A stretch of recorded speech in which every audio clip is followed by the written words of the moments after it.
Bismillahirrahmanirrahim. Sahabat yang dirahmati Allah, bagaimana caranya kita ketika akan melakukan ruqyah mandiri, yaitu meruqyah diri kita sendiri oleh kita sendiri. Kalau meruqyah itu kan meruqyah orang lain. Nah, kalau ruqyah mandiri berarti kita meruqyah diri kita sendiri oleh kita sendiri dengan membacakan ayat-ayat ruqyah untuk mengobati keluhan atau penyakit yang kita alami. Yang pertama adalah usahakan bersihkan terlebih dahulu rumah atau tempatnya dari patung-patung ya, atau berhala, atau jauhkanlah musik ya, juga barang-barang haram atau benda-benda haram, atau juga hancurkan atau hilangkan dulu ajimat-ajimat atau benda-benda pusaka yang memiliki kekuatan atau ada isinya atau ada khodamnya. Terus yang selanjutnya adalah kita harus taubatan nasuha terlebih dahulu. Kita harus taubat dulu dengan sungguh-sungguh, perbanyak membaca, mengucapkan istighfar atau memohon ampun kepada Allah Subhanahu wa taala, dan juga berjanji tidak akan mengulangi lagi atas dosa-dosa yang pernah kita lakukan. Akan berhenti, akan memperbaiki diri, dan juga mohon ampun atau mohon maaflah. Ya, mohon maaflah kepada manusia yang pernah kita kecewakan atau sakiti atau kita memiliki kesalahan kepadanya. Terus yang selanjutnya adalah ucapkan syahadat, karena khawatir kita pernah syirik, pernah murtad ya. Baik itu yang tidak sengaja kita lakukan, terlebih yang sengaja kita lakukan, baik ucapan kita, perbuatan kita, atau keyakinan kita. Misalkan pernah berdukun, pernah memiliki ajimat, amalan-amalan yang bid'ah mungkaroh dan lain sebagainya, pernah syirik. Itu kita harus syahadat kembali, memperbaharui syahadat kita. Terus diusahakan memiliki wudu ya, dalam keadaan suci dari hadas kecil. Bagaimana ketika haid? Walaupun sedang haid pun diusahakan wudu, karena haid ini kan hadas besar.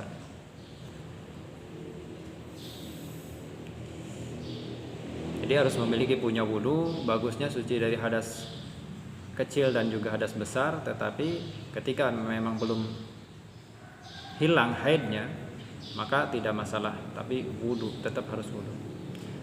Terus juga membacakan menutup auratnya dengan sempurna. Menutup aurat dengan sempurna dan menghadap kiblat. Setelah itu baru membacakan doa kesembuhan sambil disentuh bagian yang sakitnya. Misalkan kita niat ruqyah mandiri untuk mengobati sakit kepala, sentuh kepalanya dengan tangan kanan. Atau niat ruqyah mandiri untuk mengobati sakit lambung, sentuh di ulu hati dengan tangan kanan.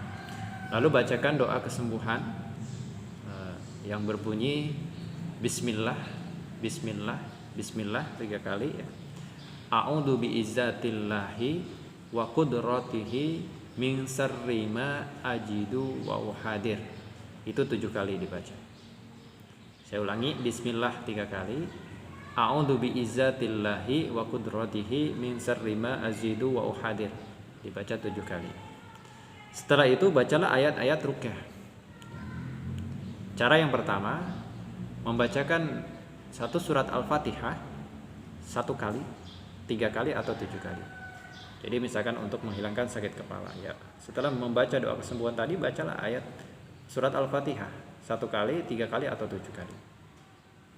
Itu dalilnya dari Fathul Bari nomor 5736 dan Sahih Tirmizi nomor 263. Terus cara yang kedua adalah membaca Al-Fatihah, terus membaca 4 ayat awal surat Al-Baqarah, terus membaca ayat kursi, dan 2 ayat setelahnya, berarti ayat 255 sampai 257, dan juga membaca akhir surat Al-Baqarah 2 ayat, berarti 284 sampai 286. Terus juga membaca 3 qul, membaca Al-Ikhlas, Al-Falaq, dan An-Nas. Ini dalilnya dari tafsir Ibnu Katsir atau tafsir Al-Qur'anil Azim. Terus cara yang ketiga, membaca Al-Fatihah, membaca 4 ayat awal surat Al-Baqarah, terus membaca ayat 163, membaca ayat kursi, membaca ayat akhir surat Al-Baqarah 2 ayat, yaitu 284 sampai 286, membaca Ali Imran ayat 18, membaca Al-A'raf ayat 54, membaca Al-Mu'minun ayat 116, membaca Al-Jin ayat 3 atau ayat 1 sampai 9, membaca As-Saffat ayat 1 sampai 10, Al-Hasr ayat 22 sampai 24. Terus baru setelah itu Al-Ikhlas, Al-Falaq dan An-Nas. Ini dalilnya dari Musnad Imam Ahmad nomor 20.237 dan Imam Ibnu Majah nomor 3.539. Itu pilih salah satu cara dari 3 cara itu.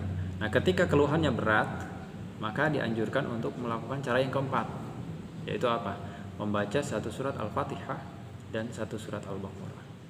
Ini dalilnya dari Syarah Sahih Muslim nomor 780, yang artinya kurang lebih, jadi janganlah kalian jadikan rumah kalian seperti kuburan. Maksudnya tidak ada yang ngaji di dalamnya, ya, baca Al-Quran, tidak ada yang zikir, tidak ada yang sholat, ya. Dan setan akan lari dari tempat atau rumah yang dibacakan 1 surat Al-Baqarah di dalamnya. Jadi ya, ini salah satu ayat ruqyah untuk kita meruqyah rumah. Kalau di rumahnya itu sering mengalami gangguan-gangguan aneh, ya, atau ada setannya, atau tidak nyaman, gersang, nah, bacakanlah 1 surat Al-Baqarah full. Begitupun kalau dalam diri kita ada setannya, maka ini bacalah juga 1 surat Al-Baqarah full, ya, untuk mengusir setan, baik itu di rumah atau dalam diri kita, dalam tubuh kita. Itu cara yang keempat, ya.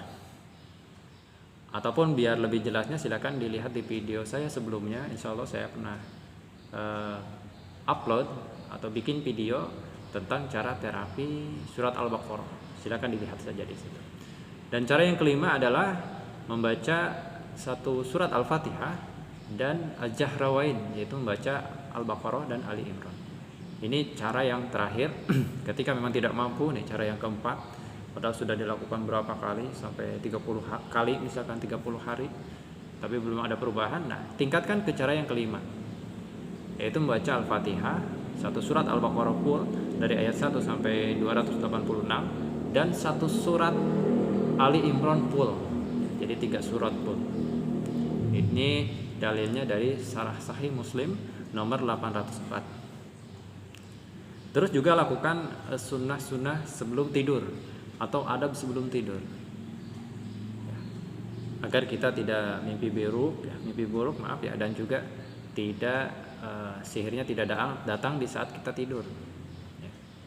Jadi kalau kita membentengi diri sebelum tidur, insya Allah itu dapat melindungi kita.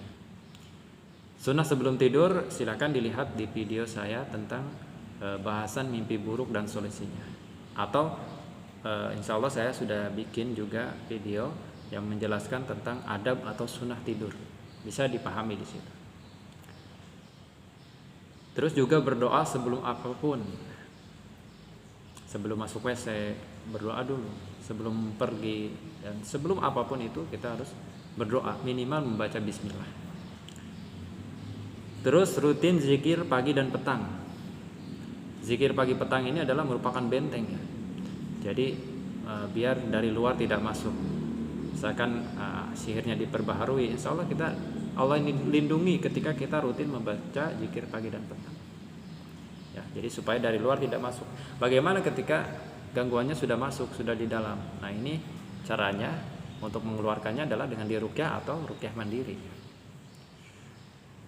Terus juga zikir setelah sholat fardu yang lainnya. Terus yang selanjutnya adalah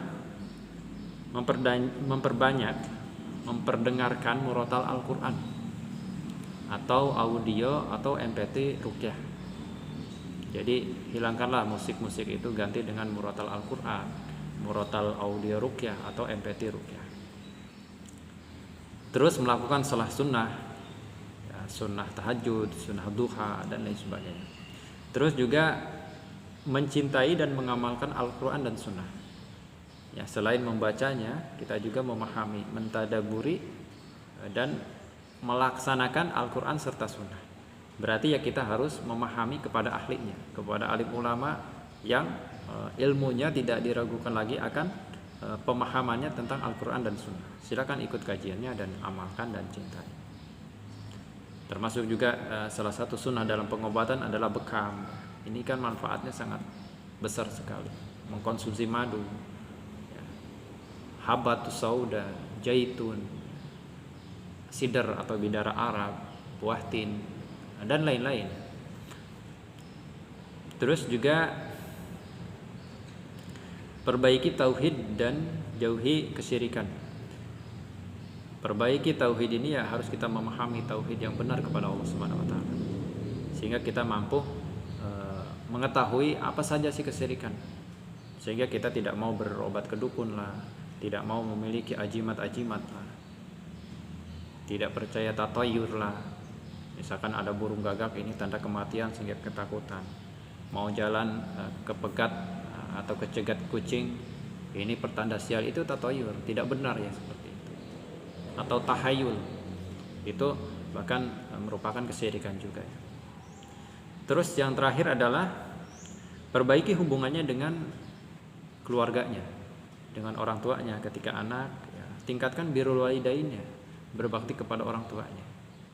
Ketika suami pun sama, birrul walidain kepada orang tuanya. Lebih cintai istrinya, anak-anaknya. Ketika seorang istri ya tingkatkan baktinya pada suaminya, paksakan kasih sayangnya pada anak dan lain-lain. Perbaiki hubungan dengan keluarganya, dengan lingkungannya, dengan temannya, dengan kerabatnya, dengan saudaranya, dan lain-lain. Itu diantara cara ruqyah mandiri. Lakukan itu terus ya, dan tetap memohon kesembuhan kepada Allah Subhanahu wa taala. Wallahu a'lam bishawab. Barakallahu fiik.